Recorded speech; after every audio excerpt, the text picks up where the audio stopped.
अरे मोदी जी, कभी तो सच बोलिए। सच तो बोलो, कभी तो सच बोलो।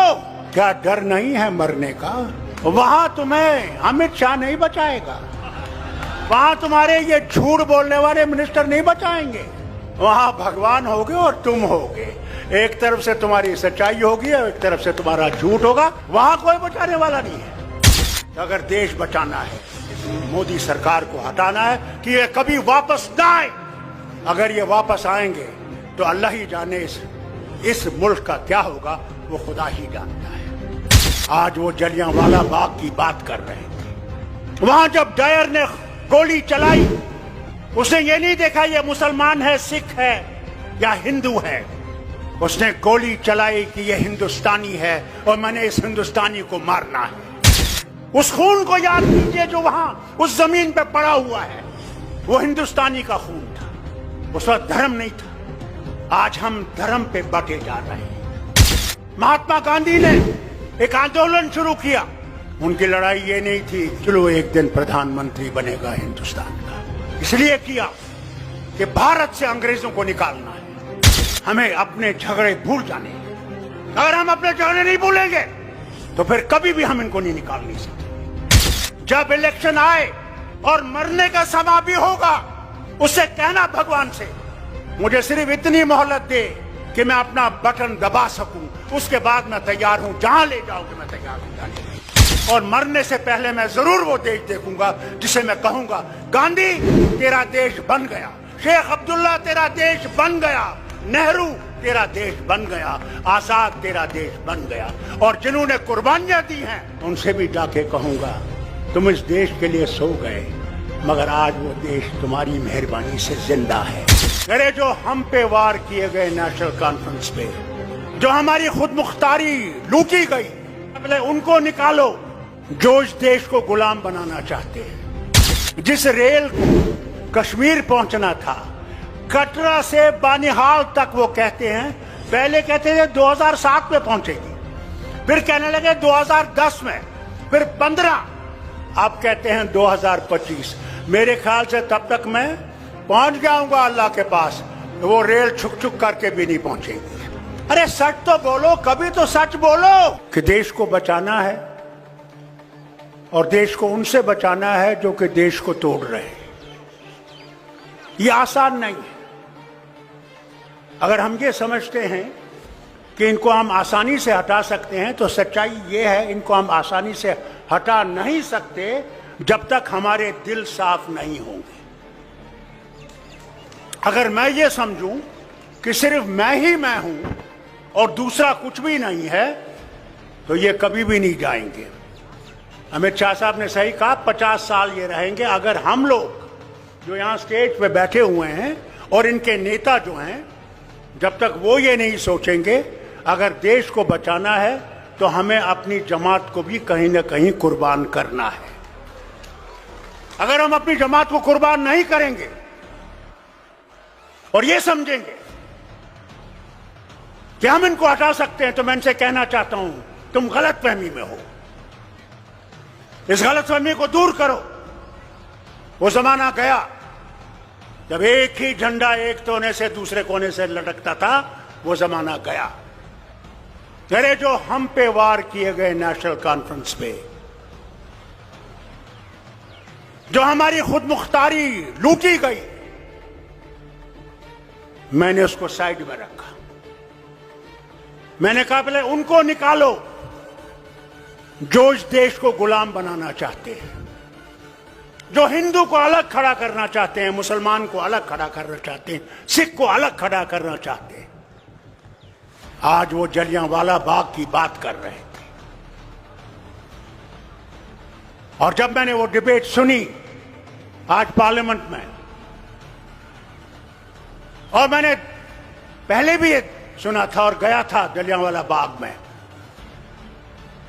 वहां जब डायर ने गोली चलाई, उसने ये नहीं देखा ये मुसलमान है, सिख है या हिंदू है। उसने गोली चलाई कि ये हिंदुस्तानी है और मैंने इस हिंदुस्तानी को मारना है।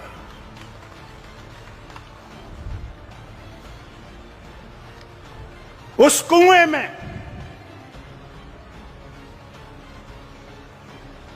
हमारी बहनें और हमारी माएं और हमारे बच्चे सिसक सिसक के मर गए। उस खून को याद कीजिए जो वहां उस जमीन पे पड़ा हुआ है। वो हिंदुस्तानी का खून था। उस वक्त धर्म नहीं था।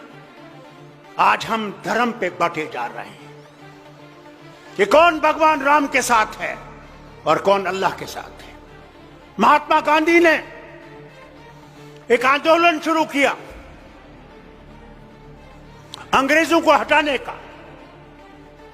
ये नहीं कि मैंने कुर्सी पे बैठना है, इसलिए किया कि भारत से अंग्रेजों को निकालना है। उनकी लड़ाई ये नहीं थी कि चलो एक दिन प्रधानमंत्री बनेगा हिंदुस्तान का।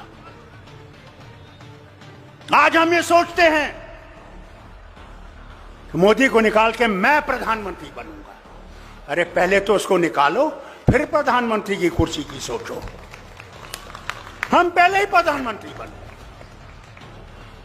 मैं इन हिंदुओं से पूछना चाहता हूं, क्या भगवान राम सिर्फ तुम्हारा राम है? तुम्हारी पुस्तकों में लिखा है कि भगवान राम विश्व के भगवान हैं। तो अगर वो विश्व का भगवान है तो वो सबका भगवान है। वो अंग्रेजों का भी है, रूसियों का भी है, उनका भी है जो मानने वाली नहीं। हमें अपने झगड़े भूल जाने हैं। अगर हम अपने झगड़े नहीं भूलेंगे, मैं लीडरों से कहता हूं, तो फिर कभी भी हम इनको नहीं निकाल नहीं सकते। पहला कदम हमने उठाना है कि अगर हमने देश को बचाना है, पहले अपने आप को कुर्बान करना है। इस देश के लिए हमने कुर्बान करना है, कुर्सी के लिए कुर्बान नहीं करना। कुर्सी देश देगा